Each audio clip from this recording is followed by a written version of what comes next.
Hello बच्चों, welcome to our YouTube channel tiny genes. I am your biology educator Muskan Sharma. So it's the fifth lecture of chapter Molecular Basis of Inheritance, and in this lecture we are going to discuss about the topic packaging of DNA.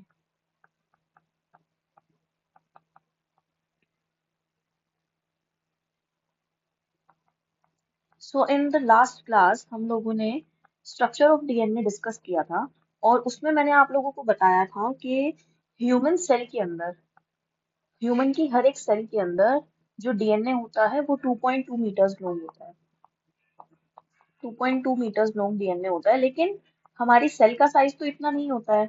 Cell का size तो micrometres में होता है. ठीक है, cell का size micrometres में होता है. एक टिपिकल अगर हम यूकैरियोटिक सेल की बात करें तो टिपिकल यूकैरियोटिक सेल का साइज रेंज करता है 10 टू 20 माइक्रोमीटर्स के बीच में. तो उस 10 टू 20 माइक्रोमीटर्स सेल साइज की सेल के अंदर इस 2.2 मीटर्स डीएनए को हमें फिट करना है एक तरीके से, जिसके लिए बहुत ज्यादा एफिशिएंट पैकेजिंग की जरूरत पड़ती है. ठीक है, जैसे कि आजकल बहुत सारे ट्यूटोरियल्स वगैरह आते हैं यूट्यूब पे कि एक छोटे बैग के अंदर हम बहुत सारे कपड़े किस तरीके से पैक कर सकते हैं, डिफरेंट डिफरेंट वेज में उसको फोल्ड करके. सेम उसी तरीके से डीएनए को भी बहुत ज्यादा एफिशिएंटली पैक किया जाता है सो दैट वो एक 10 टू 20 माइक्रोमीटर साइज वाली सेल के अंदर आ सके. ठीक है, तो हम डिस्कस करते हैं पैकेजिंग ऑफ डीएनए हेलिक्स. सबसे पहले we are going to discuss the packaging of DNA in a prokaryotic cell.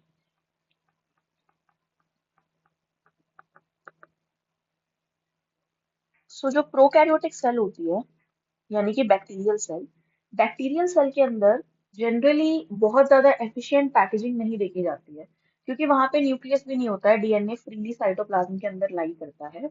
लेकिन एक चीज हमें हमेशा याद रखनी है, मैंने फर्स्ट क्लास में ही आप लोगों को बताया था कि जो हमारा न्यूक्लिक एसिड होता है, यानी कि जो डीएनए होता है, वो एक नेगेटिवली चार्ज्ड मॉलिक्यूल है.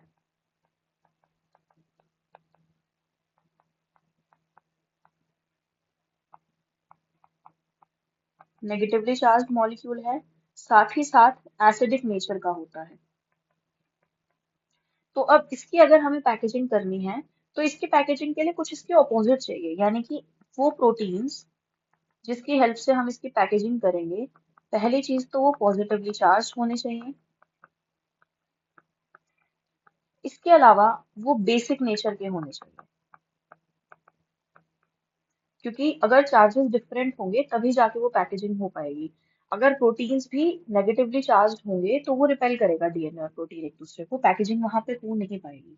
ठीक है, तो हम प्रोकैरियोटिक सेल के बारे में डिस्कस कर रहे हैं. यूकैरियोटिक सेल में जो प्रोटीन्स यूज होते हैं उनका नाम हिस्टोन प्रोटीन्स होता है. लेकिन प्रोकैरियोटिक सेल में जो हम प्रोटीन्स यहाँ पे यूज होते हैं वो बेसिक प्रोटीन्स तो होते हैं. Basic proteins are used for packaging.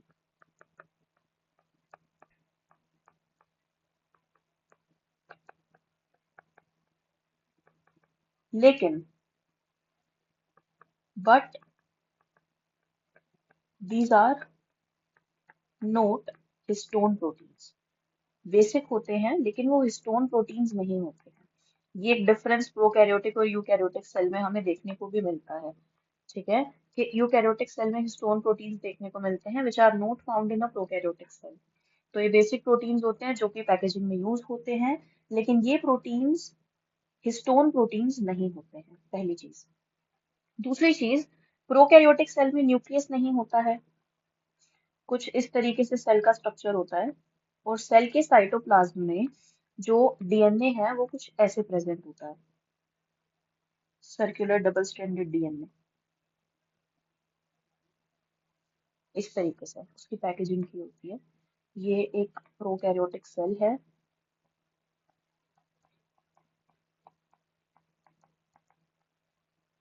जिसके अंदर प्रेजेंट है हमारा सर्कुलर डबल स्ट्रैंडेड डीएनए. जिस एरिया में ये डीएनए प्रेजेंट होता है, सेल के जिस रीजन में डीएनए प्रेजेंट है, अब क्योंकि यहाँ पे न्यूक्लियस तो है नहीं, तो जिस रीजन में डीएनए प्रेजेंट है इसको हम बोलते हैं न्यूक्लियोइड. ठीक है, इस रीजन को हम बोलते हैं न्यूक्लियोइड. तो इन बेसिक प्रोटीन की हेल्प से इस डीएनए को पैक किया जाता है लूप लाइक स्ट्रक्चर में. ठीक है,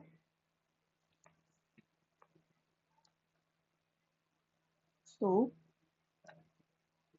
the DNA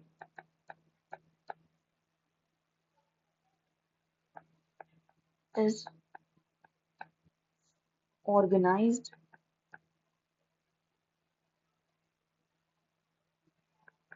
in nucleoid in large loop-like structures,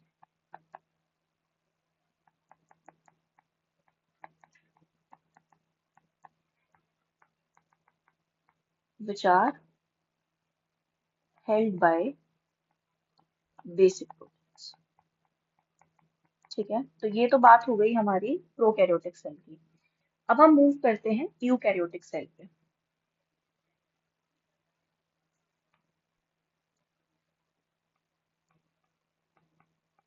तो जो यूकैरियोटिक सेल है, सेल का साइज छोटा है लेकिन जो डीएनए का साइज है वो बहुत ज्यादा बड़ा है। तो यहाँ पे हमें क्या देखने को मिलता है, पहले मैं डायग्राम की हेल्प से आप लोगों को दिखाती हूँ, उसके बाद हम लोग थ्योरी पे जाएंगे। ठीक है, सो यहाँ पे प्रोटीन प्रेजेंट होता है, हिस्टोन प्रोटीन, जो कि अभी मैंने आप लोगों को बताया। तो जो हिस्टोन प्रोटीन होता है ये एक बेसिक प्रोटीन है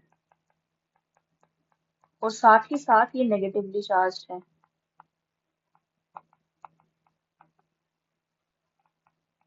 किसी भी प्रोटीन्स की जो प्रॉपर्टी होती है वो डिपेंड करती है उसके अमीनो एसिड्स पे, जिस टाइप के अमीनो एसिड से वो प्रोटीन बना है।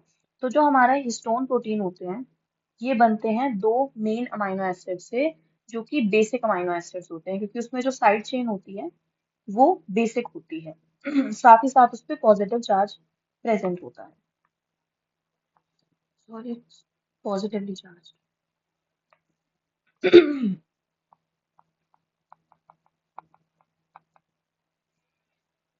हिस्टोन में दो मेन अमीनो एसिड्स प्रेजेंट होते हैं, which are arginine and lysine।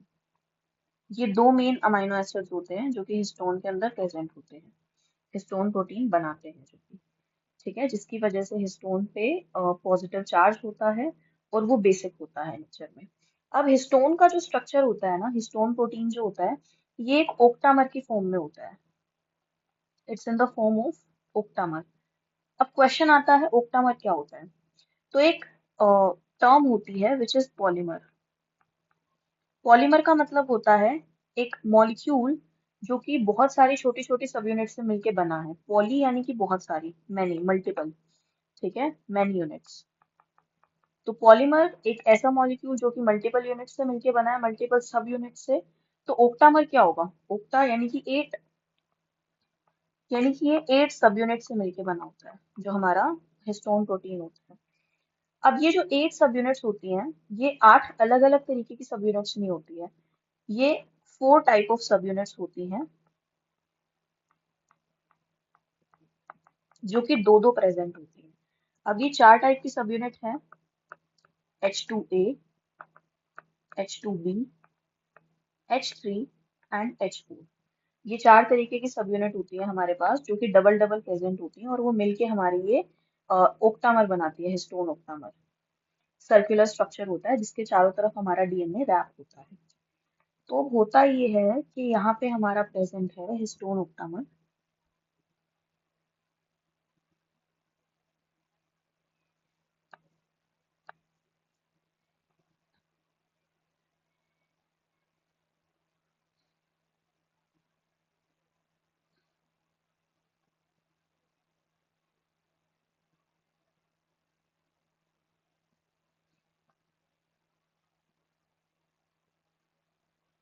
कुछ इस तरीके से डीएनए आता है हमारा और वो इसके चारों तरफ रैप हो जाता है।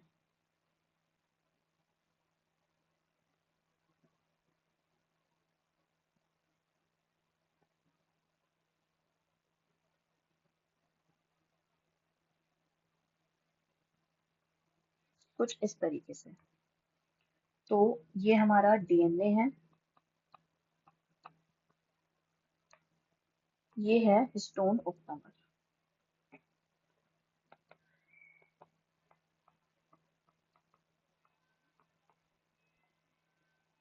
अब डीएनए जो इसके चारों तरफ रैप हुआ है वो होता है 1.75 राउंड्स। डीएनए एक हिस्टोन ऑक्टामर के 1.75 राउंड्स लगाता है, जिसमें कि 200 बेस पेयर प्रेजेंट होते हैं। ठीक है, यानी कि एक हिस्टोन ऑक्टामर के चारों तरफ जब डीएनए रैप करता है तो उसके 200 बेस पेयर्स उसके अराउंड रैप हो जाते हैं। अब ये जो रिजल्टेंट स्ट्रक्चर हमारा यहाँ पे बना है, ये जो स्ट्रक्चर बना है हिस्टोन के डीएनए पे रैप होने की वजह से एक का, इसको हम न्यूक्लियोसोम बोलते हैं। इसको हम न्यूक्लियोसोम बोलते हैं। इसी तरीके से बहुत सारे रिपीटेड न्यूक्लियोसोम्स बन जाते हैं हमारे। अभी भी इनके बीच में डिस्टेंस है, अभी भी इनके बीच में डिस्टेंस प्रेजेंट है, तो इनको और ज्यादा कॉम्पैक्टली प्रेजेंट पैक करने के लिए एक और प्रोटीन यहाँ पे होता है जिसका नाम होता है H1 लिंकर हिस्टोन। एक और प्रोटीन आता है जो कि आके इनके साथ यहाँ पे अटैच होता है, जिसका नाम होता है H1 लिंकर हिस्टोन। ये H1 लिंकर हिस्टोन इन न्यूक्लियोसोम्स को और पास में लेके आता है। ठीक है, ये H1 लिंकर हिस्टोन, ये जो हमारी ये पैकेजिंग करके हमने न्यूक्लियोसोम बनाए हैं, इन न्यूक्लियोसोम्स को और क्लोज लेके आने का काम करता है, जिसकी वजह से ये जो डीएनए है हमारा ये और कॉम्पैक्टली पैक हो जाता है और एक स्ट्रक्चर बनता है जिसको हम बोलते हैं क्रोमेटिन। ठीक है, एक स्ट्रक्चर बनता है जिसको हम बोलते हैं क्रोमेटिन। यानी कि जब ये कंडेंस हो जाएगा तो कुछ इस तरीके का स्ट्रक्चर हमें दिखाई देगा।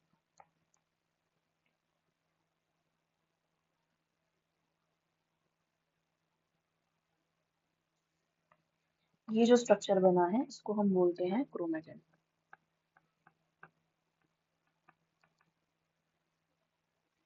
अब ये जो क्रोमेटिन है ये और ज्यादा कंडेंस्ड होता है, ये क्रोमेटिन और ज्यादा कंडेंस्ड होता है with the help of non histone proteins. यानी कि ये तो हमारे हिस्टोन प्रोटीन थे, इसके अलावा भी इसकी और ज्यादा हायर लेवल पैकेजिंग के लिए यहाँ पे एक और प्रोटीन आता है जिसका नाम होता है नॉन हिस्टोन प्रोटीन, या फिर हम बोल सकते हैं non histone chromosomal protein, NHC proteins.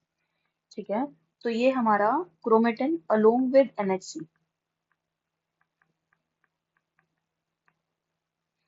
मिलके बनाते हैं क्रोमेटिड। ठीक है, ये मिलके बनाते हैं क्रोमेटिड, जिसकी वजह से फाइनली फॉर्मेशन होती है हमारे क्रोमोसोम की। ठीक है, जिसकी वजह से फाइनली फॉर्मेशन होती है हमारे क्रोमोसोम की, कुछ इस तरीके से। तो ये हमारा पूरा प्रोसेस होता है इसकी पैकेजिंग का। तो मैं मेन मेन पॉइंट्स यहाँ पे मेंशन कर देती हूँ कि जो डीएनए होता है, DNA is wrapped around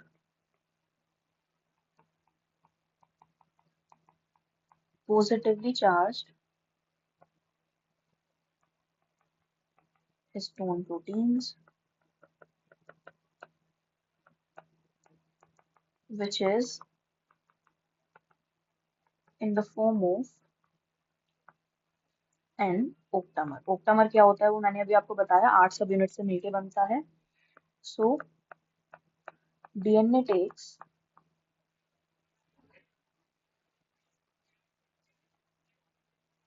1.75 rounds of this octamer। ठीक है, तो जो रिजल्टेंट स्ट्रक्चर है इज कॉल्ड एज न्यूक्लियोसोम। तो जो रिजल्टेंट स्ट्रक्चर है उसको हम न्यूक्लियोसोम बोलेंगे। दूसरी चीज, H1 linker histone. H1 linker histone brings these nucleosomes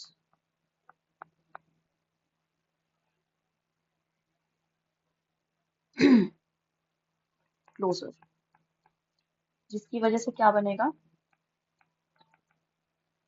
which forms chromatin। तो अब ये क्रोमेटिन क्या करेगा, chromatin combines with known histone chromosomal protein, that is NHC proteins, ठीक है। 4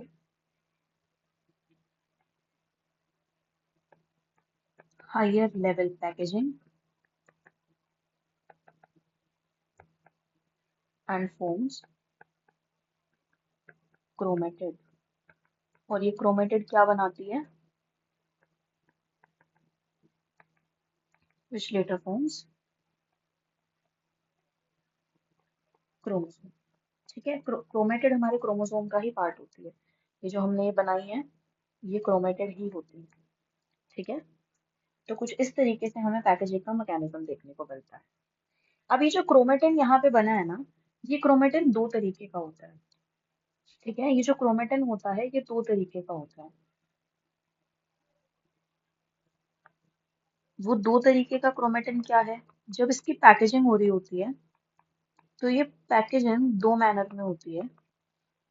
कुछ पार्ट क्रोमेटिन का ऐसा होता है डीएनए का जो कि बहुत ज्यादा टाइटली पैक्ड होता है, और कुछ पार्ट ऐसे होता है जो कि लूजली पैक्ड होता है। तो जो टाइटली पैक हो जाता है उसको हम बोलते हैं हेट्रोक्रोमेटिन, ठीक है। उसको हम बोलते हैं हेट्रोक्रोमेटिन। और वो पार्ट जो कि लूजली पैक्ड होता है उसको हम बोलते हैं यूक्रोमेटिन, या फिर हम बोल सकते हैं इट्स ट्रू क्रोमेटिन, क्योंकि ये वो क्रोमेटिन होता है जिसको कि ट्रांसक्राइब करके आरएनए बनाया जा सकता है, ठीक है। तो अगर हम इसमें डिफरेंसेस की बात करें तो हेट्रोक्रोमेटिन वो क्रोमेटिन होता है which is tightly packed, and euchromatin is loosely packed. Then अगर कोई क्रोमेटिन या फिर किसी थ्रेड को भी आप ले लो, लेट सपोज एक धागा है उसको हमने ना ऐसे लपेटा है लूजली, और एक हमने लिया उसको हमने बहुत टाइटली ऐसे रैप किया है, लपेट दिया है। तो अब क्या होगा, दोनों को अगर आप कलर डाल के स्टेन करने का ट्राई करोगे ना, तो जो आपने लूज लूज रैप किया है वो जो स्टेन लेगा वो थोड़ा लाइट कलर का होगा उस पे, अगर आप डाई डालोगे तो। लेकिन जो आपने बहुत टाइटली पैक किया है उस पे जो स्टेन होगा वो डार्क दिखाई देगा, ठीक है। रीजन बीइंग डेंसिटी ज्यादा है, और ज्यादा डेंसिटी है तो वो कलर को ज्यादा होल्ड करेगा। और जहाँ पे लूजली रैप किया है वहां पे डेंसिटी कम है तो वो कलर को कम होल्ड करेगा। तो सेम चीज हमें यहाँ पे देखने को मिलती है कि जो हेट्रोक्रोमेटिन है बीइंग टाइटली पैक्ड, ये डार्क स्टेन लेता है, ठीक है। तो इट इज डार्कली स्टेन। जब इसको आप स्टेन करोगे, डाई डालोगे, तो ये डार्कली स्टेन होगा और ये हमारा लाइटली होगा, यूक्रोमेटिन। दूसरी चीज, जब भी डीएनए को ट्रांसक्राइब किया जाता है आरएनए में, अब क्योंकि डीएनए को बहुत ज्यादा टाइटली हमने यहाँ पे पैक कर दिया है, तो अब ये न्यूक्लियोसोम बने बने तो हम उसको ट्रांसक्राइब नहीं कर सकते हैं, डीएनए से आरएनए नहीं बनाया जा सकता है, क्योंकि कोड चाहिए ना हमें प्रॉपर, कि कहाँ पे ए है, कहाँ पे टी है, कहाँ पे जी है, कहाँ पे सी है। तो उसको रैप किए किए तो उसके ऊपर एंजाइम्स मूव नहीं कर सकते हैं, उसको ट्रांसक्राइब नहीं कर सकते हैं। तो जब कभी भी डीएनए को ट्रांसक्राइब किया जाता है उसकी अनवाइंडिंग करनी पड़ती है। दूसरी चीज, डबल स्ट्रैंडेड डीएनए को एज इट इज हम ट्रांसक्राइब नहीं करते हैं, उसको ओपन करके, और जब उसकी ट्रांसक्राइब किया जाता है उसको रेप्लिकेट भी उसी तरीके से किया जाता है। तो यूक्रोमेटिन को अनवाइंड करना इजी है। दूसरा, यूक्रोमेटिन इज द पोर्शन जिसको कि ट्रांसक्राइब किया जाता है, हेट्रोक्रोमेटिन को ट्रांसक्राइब नहीं किया जा सकता है, नहीं किया जाता है। सो हेट्रोक्रोमेटिन जो है ये ट्रांसक्रिप्शनली इनएक्टिव होता है।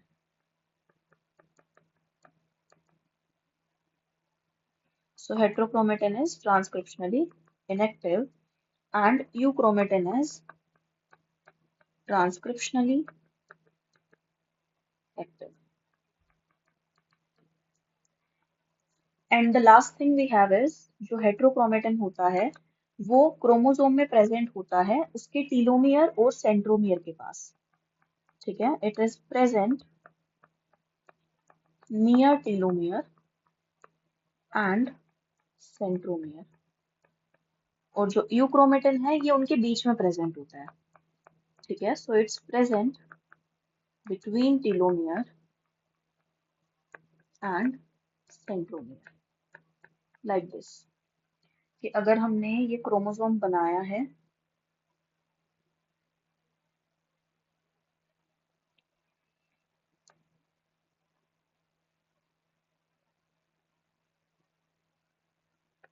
इस तरीके से।